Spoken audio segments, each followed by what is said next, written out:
Shalom, selamat pagi jemaat Tuhan. Berjumpa kembali dalam doa pagi online. Mari datang ke hadirat-Nya, puji kebesaran-Nya, kasih-Nya, kuasa-Nya.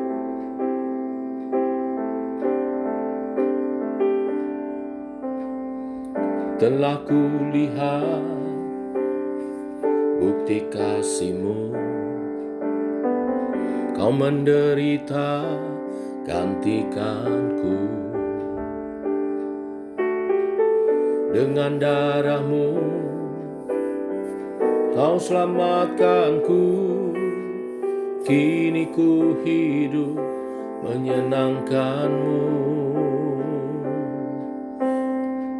Telah kulihat bukti kasih-Mu, Kau menderita gantikanku.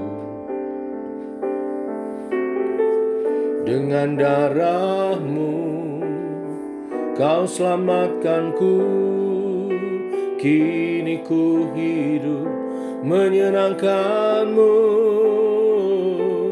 Terlalu besar kasih-Mu Bapa, pengorbanan yang Kau berikan bagiku. Terlalu mahal darah-Mu Yesus, tercurah untuk menebus hidupku.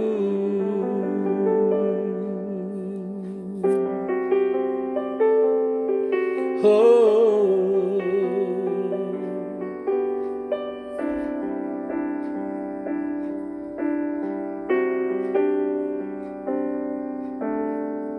telah kulihat bukti kasih-Mu, Kau menderita gantikanku. Dengan darah-Mu Kau selamatkanku. Kini ku hidup menyenangkan-Mu. Terlalu besar kasih-Mu Bapa, pengorbanan yang Kau berikan bagiku.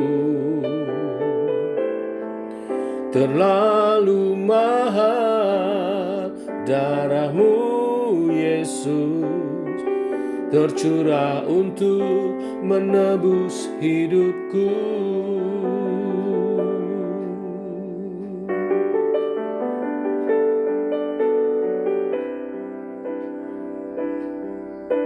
Terima kasih Tuhan, Kau selamatkanku, Kau pulihkan hidupku lebih dari segalanya.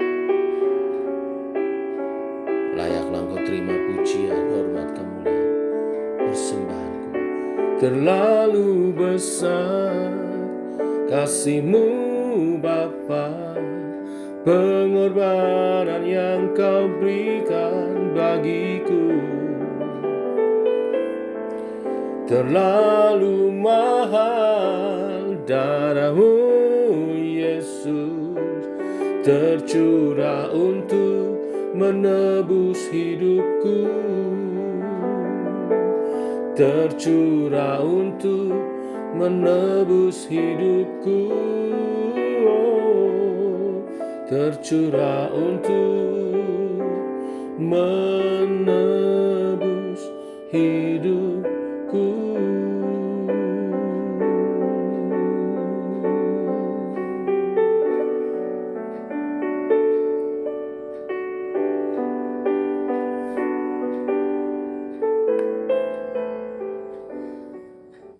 Demikian Tuhan, kami menghayati karya penebusan-Mu atas hidup kami.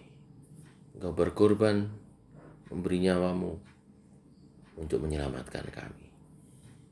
Sebentar kami renungkan firman-Mu, kami mau lebih menghayati karya-Mu ini Tuhan. Dalam nama Tuhan Yesus Kristus. Amin. Bapak Ibu, kita lanjutkan renungan firman Tuhan pagi ini. Lukas pasal 22 ayat 14 sampai 23. Judul perikop, penetapan perjamuan makan.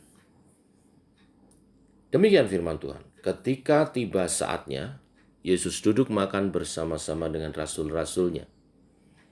Katanya kepada mereka, "Aku sangat rindu makan Paskah ini bersama-sama dengan kamu sebelum aku menderita. Sebab aku berkata kepadamu, aku tidak akan makan lagi sampai ia peroleh kegenapan dalam kerajaan Allah." Kemudian ia mengambil sebuah cawan, mengucap syukur, lalu berkata, "Ambillah ini dan bagikanlah di antara kamu. Sebab aku berkata kepada kamu, mulai dari sekarang ini, aku tidak akan minum lagi hasil pokok anggur sampai kerajaan Allah telah datang." Lalu ia mengambil roti, mengucap syukur, memecah-mecahkannya dan memberikannya kepada mereka, katanya, "Inilah tubuhku yang diserahkan bagi kamu. Perbuatlah ini menjadi peringatan akan aku." Demikian juga dibuatnya dengan cawan sesudah makan.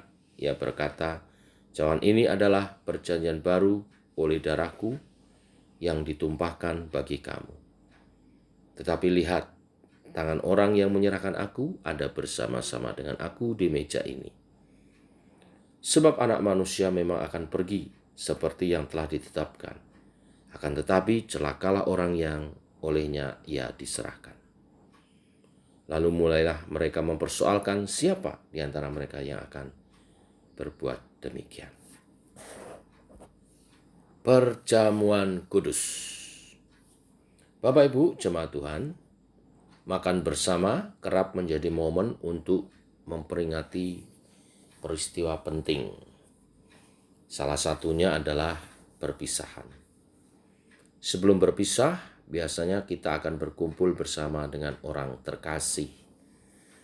Tentu saja acara utama pertemuan itu bukan untuk makan semata.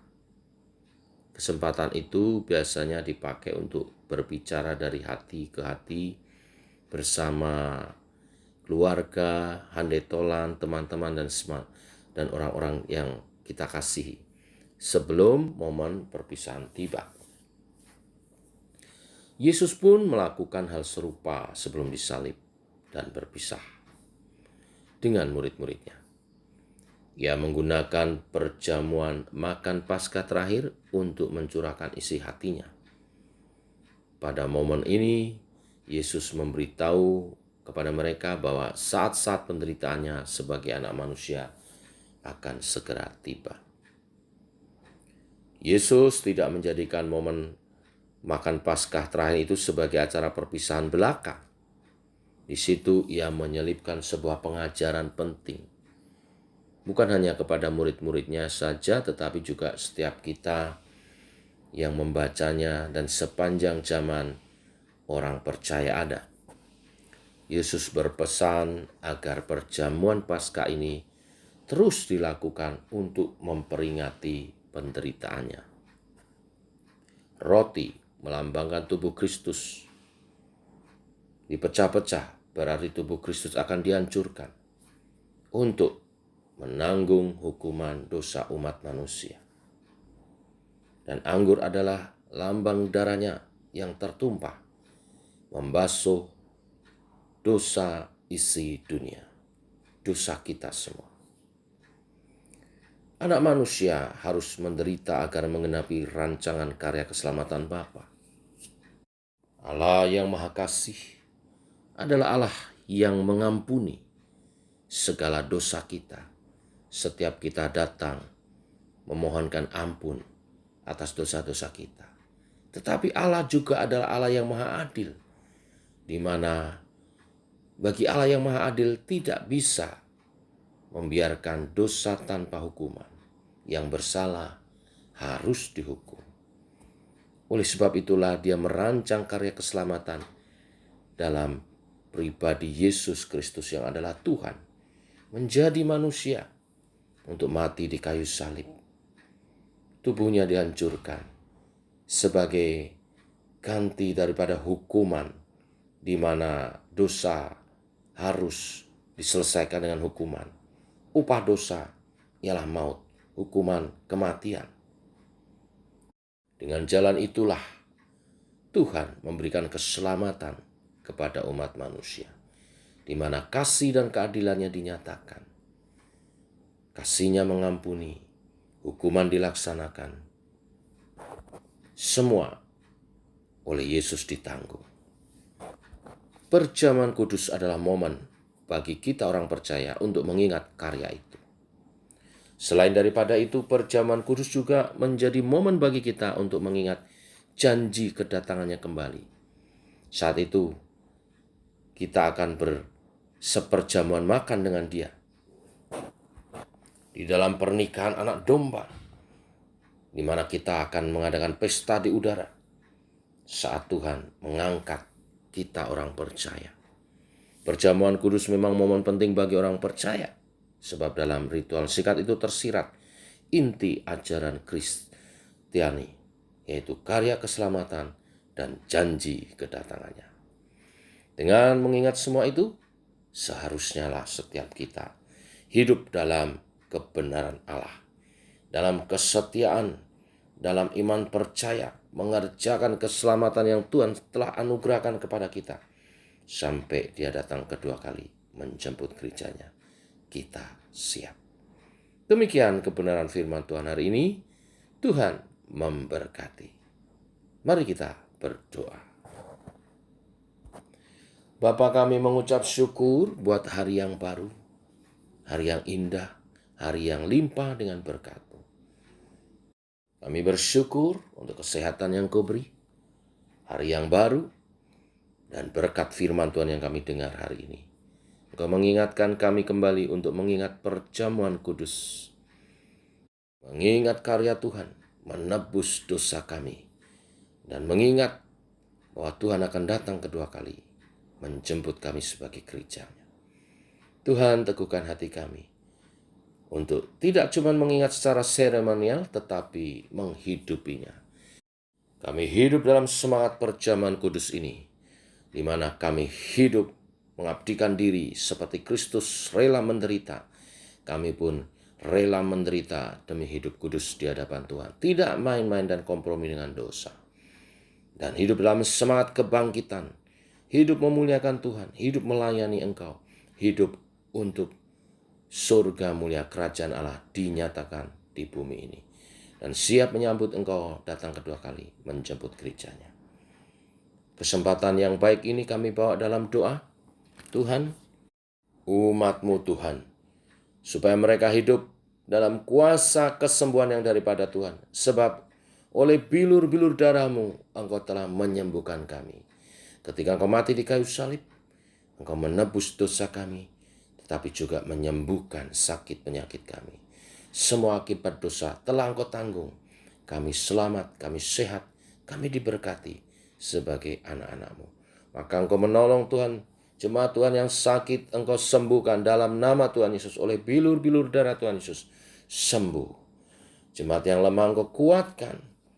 Dan ada penghiburan, ada kekuatan, ada pertolongan, dan hikmat untuk menjalani hidup kami dengan bijaksana. Meraih kesuksesan, meraih keberhasilan, untuk menjadi kemuliaan, kesaksian bagi nama-Mu Tuhan. Bagi orang-orang boleh diselamatkan, menerima Injil, keselamatan yang daripada-Mu Tuhan. Pakai hidup kami, memuliakan nama-Mu Tuhan. Berkati umat-Mu dalam kelimpahan, jasmani, jiwani, rohani. Terpuji nama-Mu Tuhan. Dalam nama Tuhan Yesus kami berdoa, kami mengucap syukur, kami buka hari ini, berjalan melangkah bersama dengan Tuhan. Dalam nama Tuhan Yesus Kristus. Amin. Demikian saudara doa pagi kita. Selamat pagi, selamat berjalan bersama dengan Tuhan. Shalom, tetap semangat.